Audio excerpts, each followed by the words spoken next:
आप तारक म्यूजिक के ऑडियो और वीडियो सबसे पहले प्राप्त करना चाहते हैं तो लाल बटन को दबा के हमारे चैनल को सब्सक्राइब जरूर करें और बेल आइकन दबाना ना भूलें।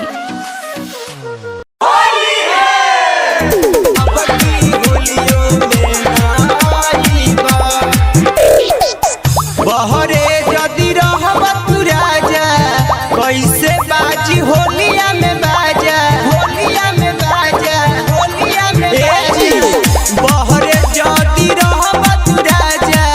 कैसे बाजी होलिया में बाजा, रोई रोई कहता खा जाना। अब की होलियो में ना आइबा क्या सजाना, अब की होलियो में ना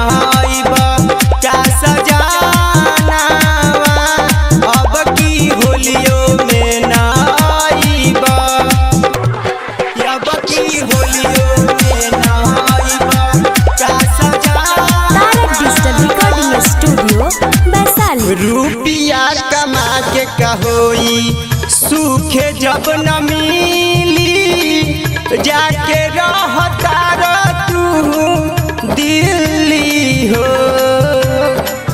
दिल्ली हो। सबके भतार अइले फगुआ में घरे, बोल कैसे पालना हिली हो।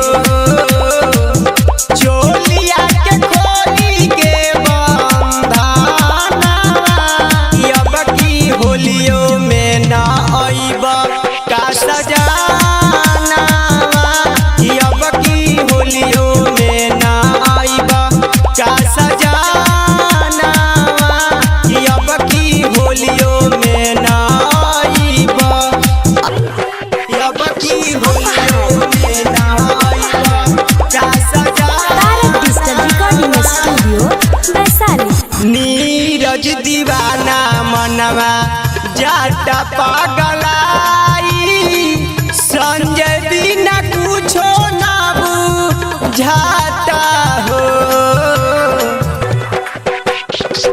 फगुनी बेयार बहे मन सिहराई, पानी बिना ओखरी सुखाता हो।